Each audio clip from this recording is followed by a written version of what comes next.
Fala analíticos, todos bem? Eu me chamo Deusdado Tijone, vamos dar continuidade à nossa sequência de vídeo de análise de dados de RH, certo? Só quero abrir um parênteses, né, que vocês perceberam que ao aplicar o nosso import, eu coloquei assim SPD, né? Isso aqui tem um significado, nós chamamos de alias ou apelido. Isso significa dizer que toda vez que eu for chamar o Pandas, eu não preciso digitar o nome Pandas, né? Eu posso colocar somente PD, assim como o Matplotlib, eu só coloco o PLT e assim sucessivamente, tá? Por exemplo, aqui se eu quisesse, eu poderia utilizar o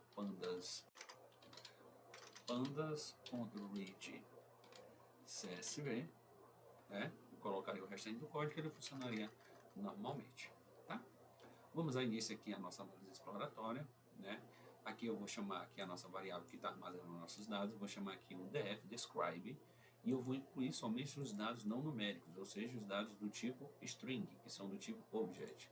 Vou dar aqui o run, certo? Ele vai trazer aqui todas as minhas colunas que são do tipo object.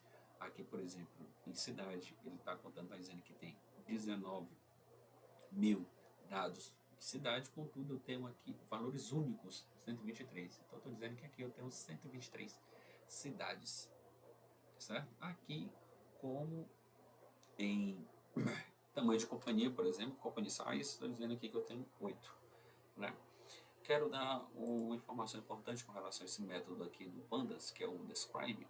O que ele vai fazer? Ele vai descrever as minhas variáveis, certo? Vou dar aqui um run para a gente entender melhor. Por exemplo, aqui ele está ignorando todas as minhas variáveis que não são do tipo numérico e trazendo somente as colunas que são do tipo numérico, certo? Por exemplo, aqui ele está contando, aqui ele calcula a média, o desvio padrão, o menor valor, o valor máximo e os nossos valores de nossos quartis, né?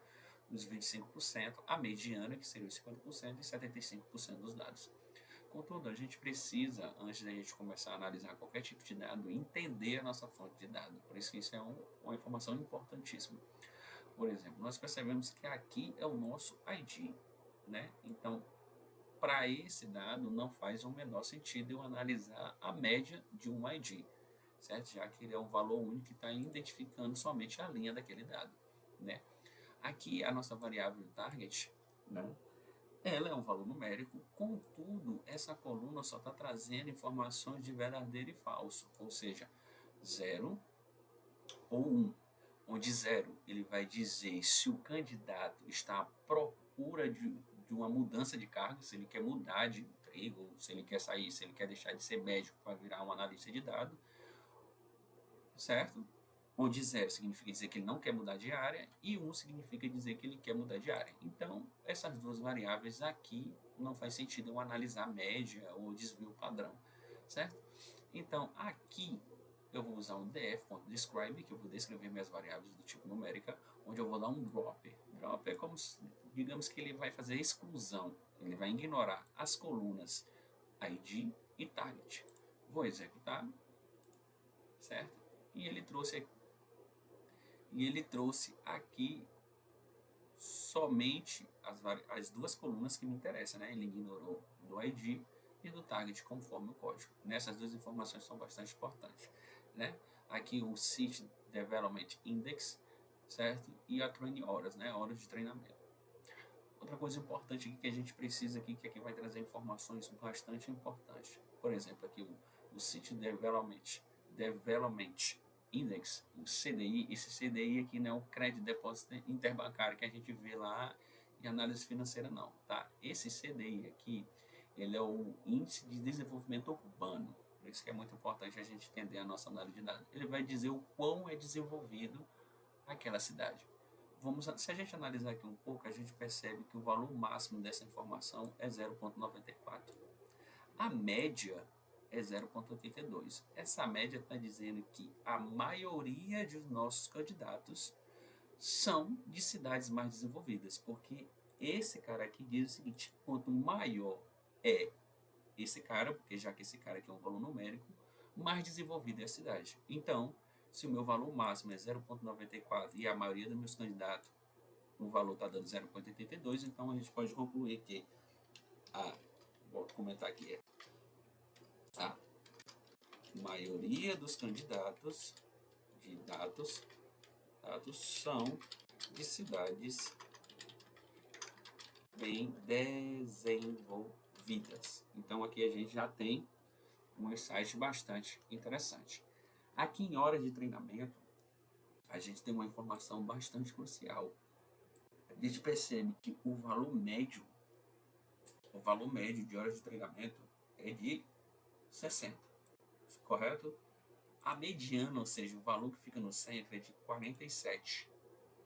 E o valor máximo é de 336, certo? O que isso significa?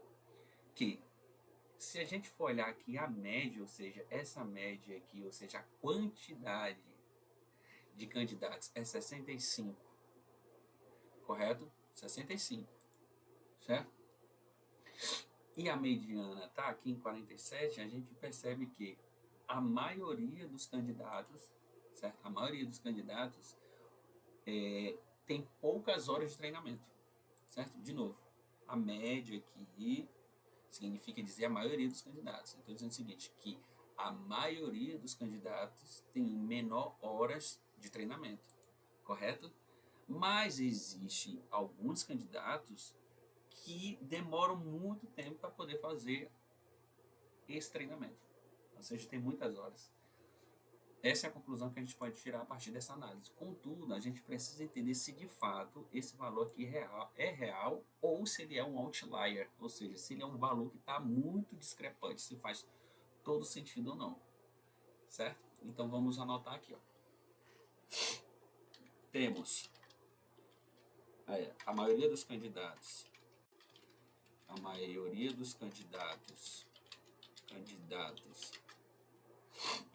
tem menos horas de treinamento e alguns